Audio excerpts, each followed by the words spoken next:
Gemini is known as the trickster, shapeshifter, or the clown.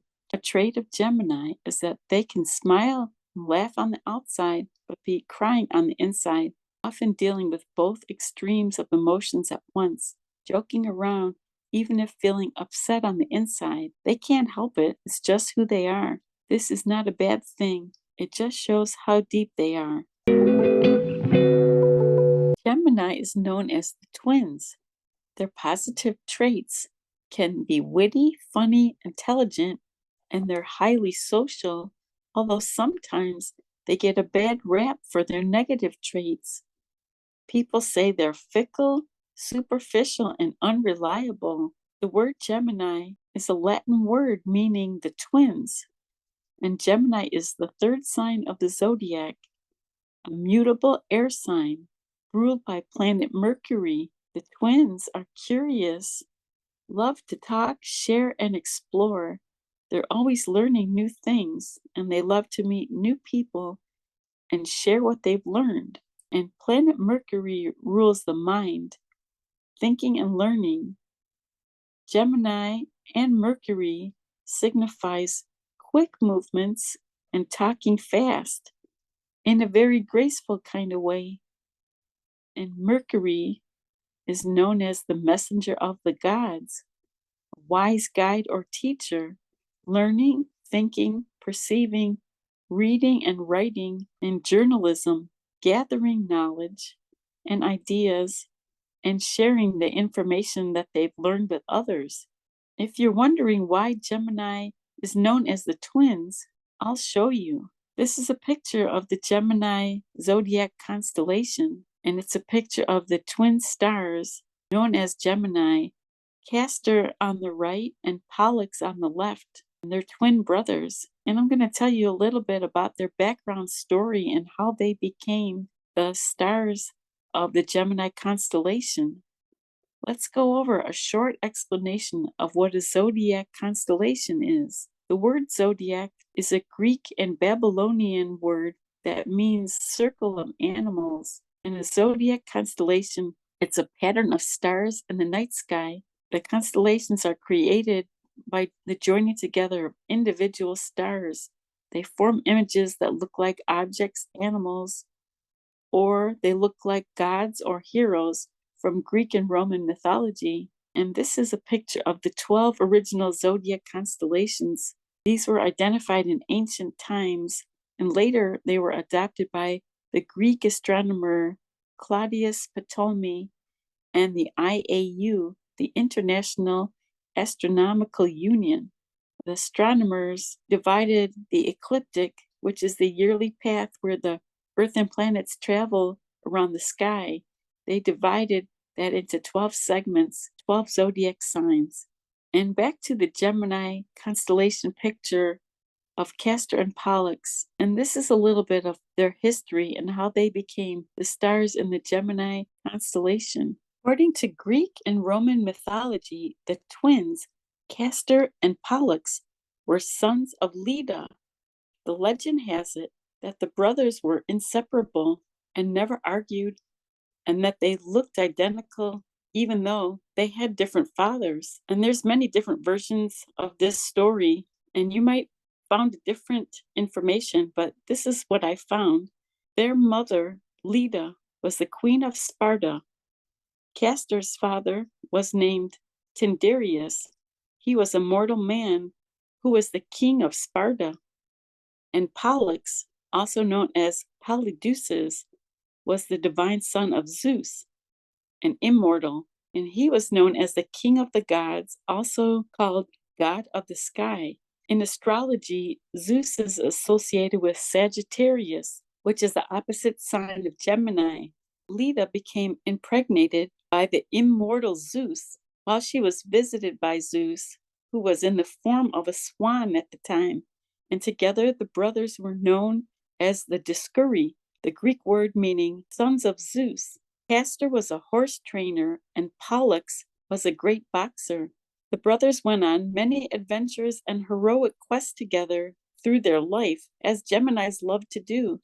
Some of the adventures they shared were St. Elmo's fire, the rescuing of Helen of Troy, and the Argonauts' quest for the Golden Fleece.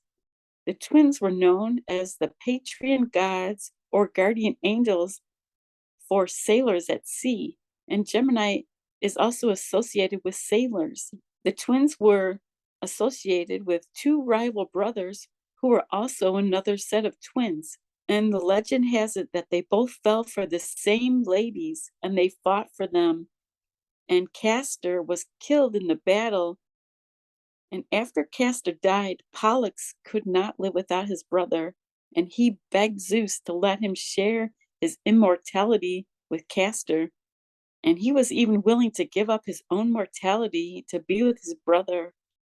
After a long time, Zeus eventually agreed and placed him in heaven to live on as an immortal star together with his brother. And that's how the Gemini constellation came into existence. The word Gemini is Latin for the twins. The Gemini constellation lies between Taurus and Cancer in the northern hemisphere, north of the equator. Around February 1st is when Gemini reaches the highest point in the sky.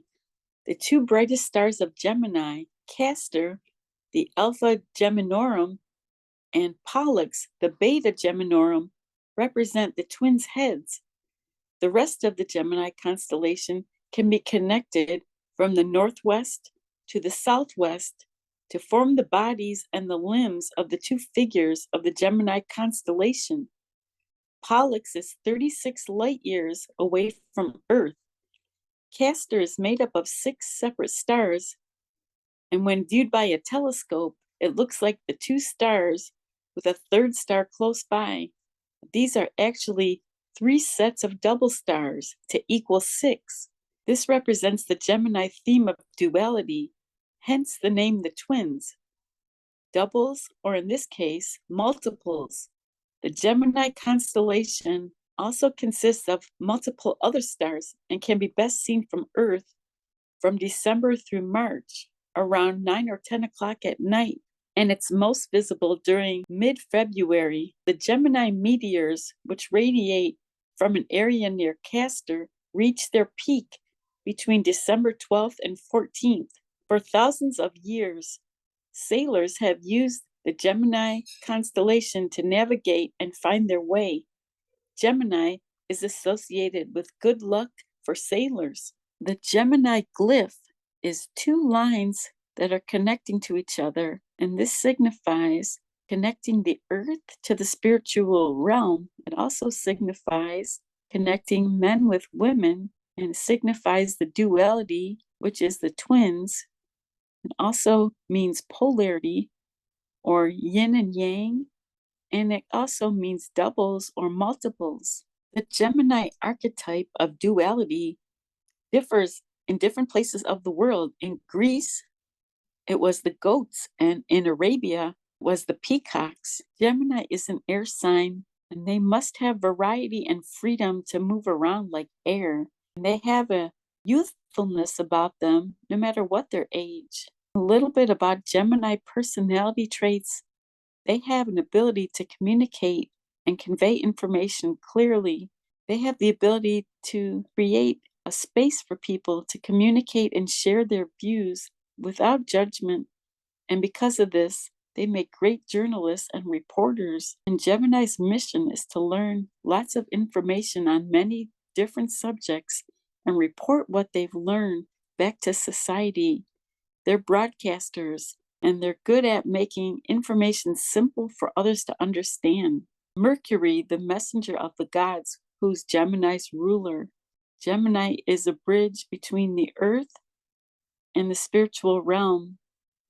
They have an intuitive knowing, an inner truth, connecting the divine and the ability to relay that information to people on earth.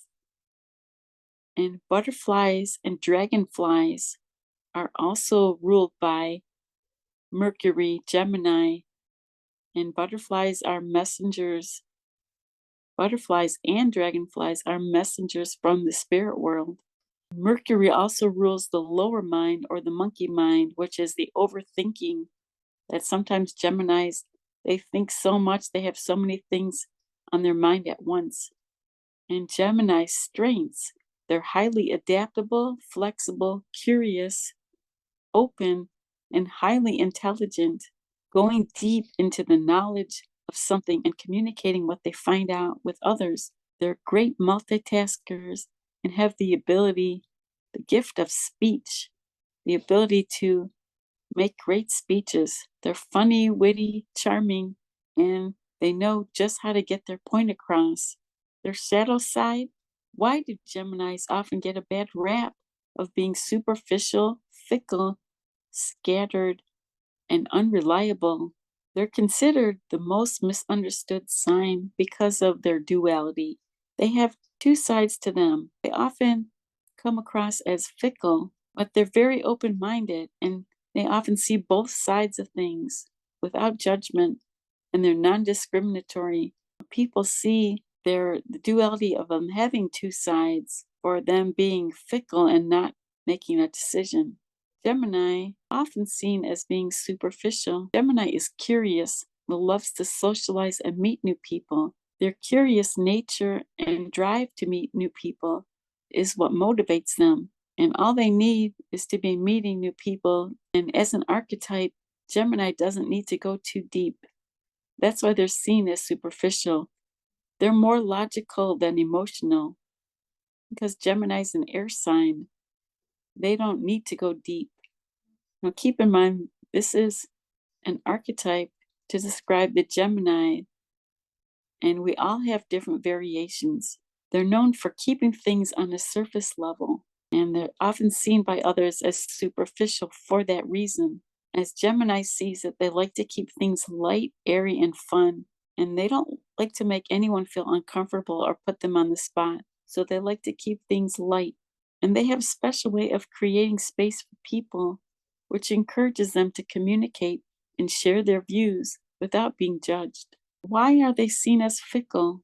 Well, they're non judgmental, seeing that there's two or more sides or viewpoints in many situations and accepting people as they are.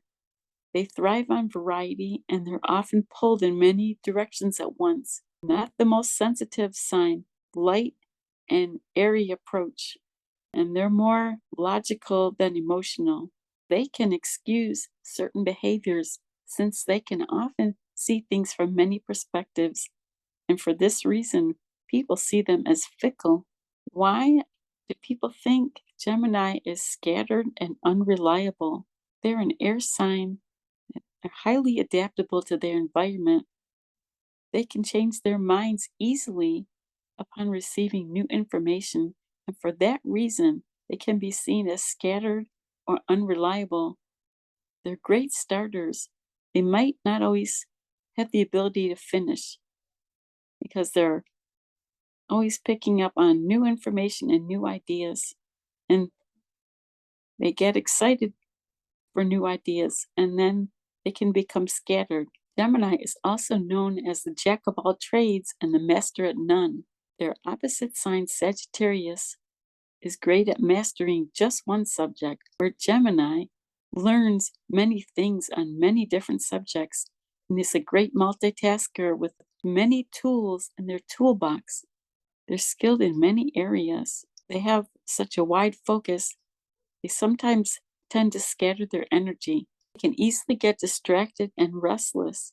They need grounding and to focus to feel stable and calm. And if Gemini can keep their hands busy, this can help to quiet the mind. Doing something like art, drawing, or painting, or working on various projects. Why is Gemini known as the trickster? Gemini is capable of hiding their true emotions at times so they can laugh out loud while crying on the inside. And Gemini is more of a mental than emotional sign, but sometimes they can get a glimpse of their emotions and not know how to deal with them. So they just feel them and they don't express them. And they're not trying to be tricky. They just are surprised by these emotions and they might even be embarrassed. So they just hold them in and They like to joke around and laugh because that distracts them from feeling those emotions. They're not really trying to be tricky. Why are Geminis called the chameleons? Geminis can blend into their environment. If they're at a rock concert, they love playing the part of someone who loves rock and roll, even if it's not naturally part of their nature. They enjoy going with the flow, blending with their environment like a chameleon. People often misunderstand this and see them as being insincere. A Gemini just loves to play a role, blend into their environment, loves to play the role as the imitator, and it's very natural to them. What does the Gemini's constellation mean? And what can we learn from Gemini and the twins, even if we're not Geminis? Duality nature of Gemini can show us that it's only natural to have a shadow side as well as a positive side. We can embrace and accept ourselves just as we are in a non-judgmental way. We all have duality within us, and Gemini shows us that we have light and dark. We can be social or withdrawn. We can be harmonious or have discord, positive and negative. And the Gemini duality shows us that we are deep and that not everything is as it appears on the surface. The Gemini constellation duality shows us to embrace our positive and negative or challenging traits. Gemini never judges. And an important message and lesson that we can all learn from Gemini is to love and accept ourselves just as we are, and to know that we are just as worthy as anyone else.